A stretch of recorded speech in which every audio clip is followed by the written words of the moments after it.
Դու լավ տղա ես։ Լավ տղեն դու չես։ Այս շաբաթվա գլխավոր հերոսները դարձան նոր Նորքի թաղապետ Տիգրան Տեր-Մարգարյանն ու նրա ենթակաները, որոնք առանց մեկ վայրկյան վարանելու ուղիղ եթերում դաժան ծեծի ենթարկեցին ակտիվիստ Արթուր Չախոյանին։ Այս միջադեպին առանձնահատուկ հմայք էր հաղորդում այն հանգամանքը, որ նոր Նորքի մանկապարտեզներից մեկի շինարարության ընթացքում տեղի ունեցած չարաշահումների մասին բարձրաձայնող ակտիվիստին ծեծողը շարքային թաղապետ չէր Տիգրան Տեր-Մարգարյանը, Հանրապետություն կուսակցության քաղխորհրդի անդամ է կուսակցություն, որի ղեկավար Արամ Սարգսյանը մշտապես նույնն է կրկնում. հայերը եվրոպացի են։ Մենք Եվրոպային պետք ենք, որովհետև մենք իր մասն ենք, ու որևէ մեկը չի կարող ասել, թե մարդու մարմնի ձեռքը ինչի է մարդուն պետք, որովհետև պետք է իր մասն է։ Իրենց դավանած եվրոպական արժեքների եւ զուտ ասիական պահելաձևի միջև նկատվող ակնհայտ հակասությունները, սակայն Հանրապետության ղեկավար անդամները գերադասում էին չտեսնելու տալ։ Կպատասխանեն մեզ փողոցային լեքսիկոնով, կստանան փողոցային, կուզեն ծեծ, կստանան ծեծ, եթե մեր հետ կգնան այդ տարբերակով։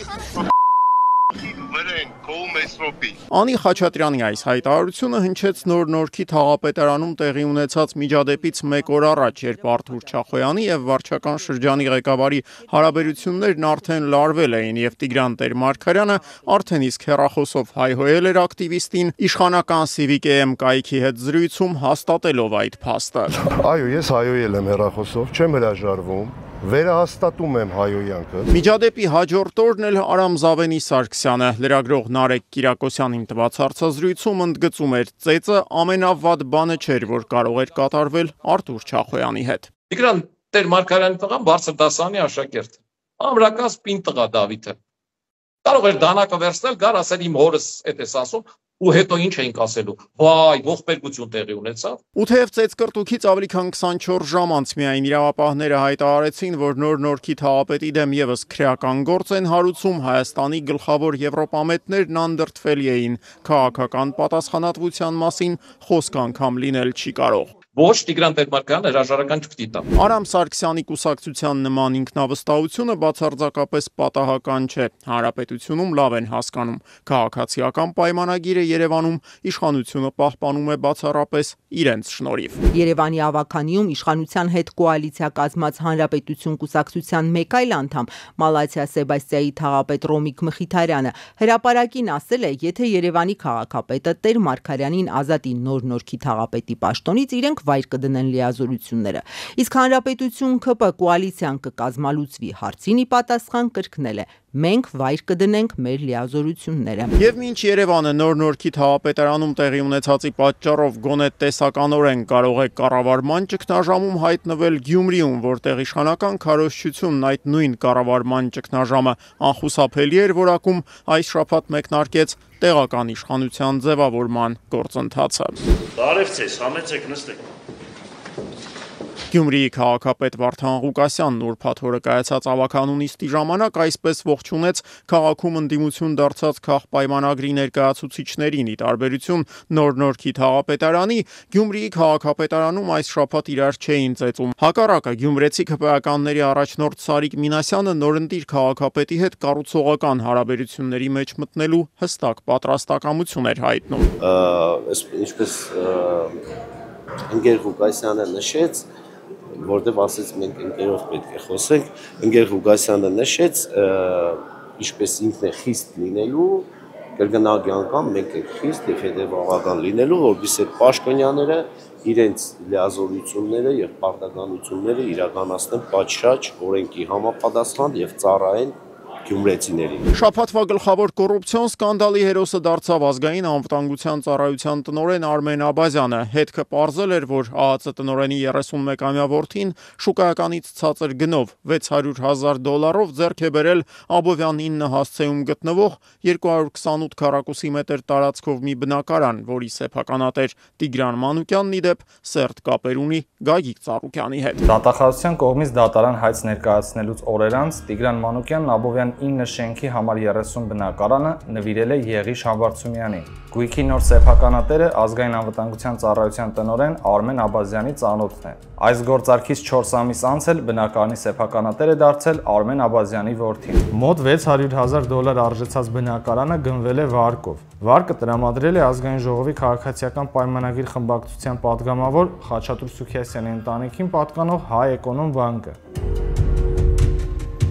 Հայ Էկոնոմ բանկն ի դեպ 2018-ի իշխանափոխությունից հետո դարձել է բարձրաստիճան պաշտոնյաներին վարկեր ու փոխառություններ տրամադրող գլխավոր ֆինանսական կազմակերպությունը։ Խաչատուր Սուքիասյանի ընտանիքին պատկանող Հայ Էկոնոմ բանկն էր, որ 2022-ին 112 միլիոն դրամի հիպոթեքային վարկ տրամադրեց արտգործնախարար Արարատ Միրզոյանին Քասախ գյուղում առանձնատուն գնելու համար։ Հայ Էկոնոմ բանկը ներգրավված էր նաև Ալեն Սիմոնյանի մոր եւ եղբոր կողմից ջրվեժում 467 քառակուսի մետր տարածքով առանձնատան ձեռքբերման գործարքում։ Պաշտպանության նախարար Սուրեն Պապիկյանին էլ 2022-ի դրությամբ նույն Հայ Էկոնոմ բանկը 65 միլիոն դրամի փոխառություն էր տրամադրել։ Ճիշտն ասած, ես չեմ համարում, որ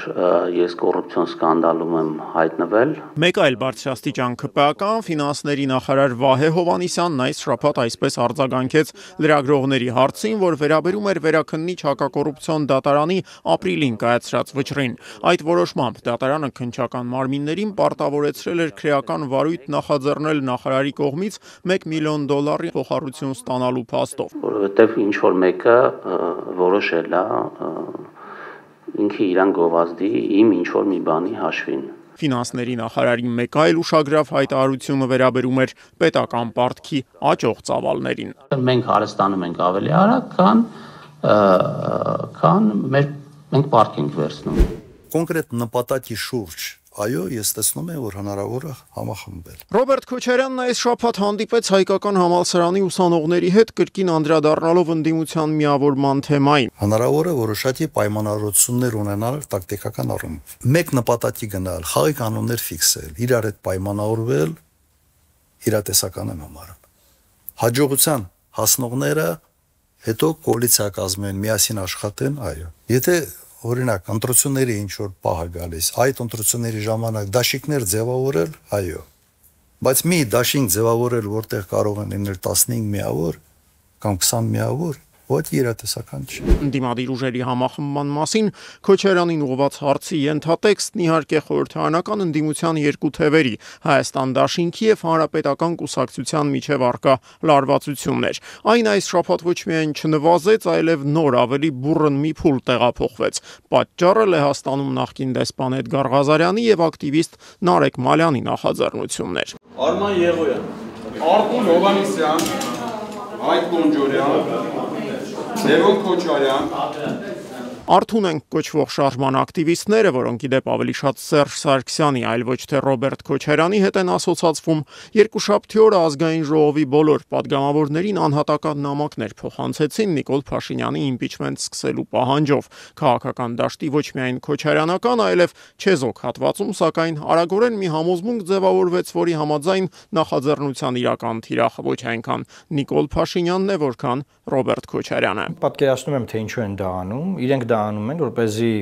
շարքից անեն Ռոբերտ Քոչարյանի խմբակցությունը։ Հայաստան դաշինքում եւս կասկածներ ունեն, որ իմպիչմենտի գործընթացն ավելի շատ շախմատային կոմբինացիա հիշեցնող մի գործողություն է, որի ցանկացած ելքի դեպքում իրենք առնվազն վարկանիշային կորուստներ կունենան։ Պարզ ասած, եթե Հայաստանը հրաժարվում է միանալ Ղազարյան-Մալյան զույգի նախաձեռնությանը, ստացվում է, որ կողմը Փաշինյանի հետագա պաշտոնավարմանը։ Եթե միանում է, բայց գործընթացը տապալվում է, քանի որ Փաշինյանի իմպիչմենտի համար բավարար թվով քվեներ ազգային ժողովում գոնե այս պահին չկան, ստացվում է, որ ընդդիմադիր առաջատար ուժը ընտրություններից ընդամենը 1 տարի առաջ ի սկզբանե դատապարտված մի գործի մեջ էր մտել։ Սա է պատճառը, որ Հայաստան խմբակցության անդամները նախաձեռնության հեղինակներին այս շաբաթ խորհուրդ էին տալիս նախ քաղաքապայմանագիրը պառակտելու ուղղությամբ աշխատել։ Բայց եթե օրինակ նախաձեռնողները իրեն գոնե մի 10-15 ԿՊԱ-կանի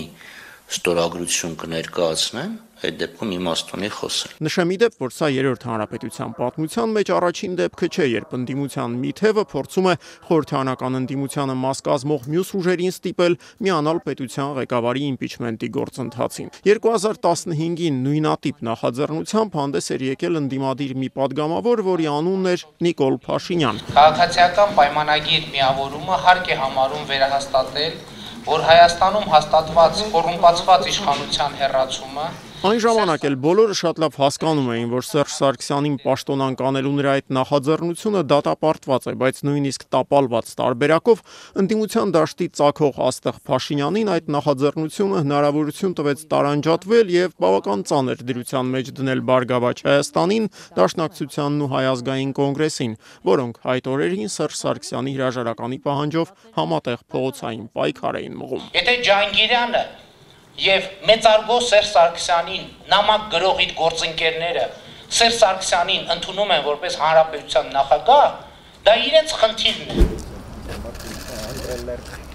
Արդեն ոչ թե ընդդիմադիր, այլ վարչապետ Նիկոլ Փաշինյանն այս շաբաթը սկսեց Տալինում պաշտոնական այցի ընթացքում նրան տպավորել էր հատկապես էստոնական մայրաքաղաքի մաքրությունը, ինչպես նաև իր հիացմունքի հայաստանյան արձագանքը։ Ես Էստոնիայից գրառում եմ անում Տալինից։ Նայում եմ, ասում եմ, ոնց կարա էլի քաղաքը սենց բան լինի։ Ասում եմ,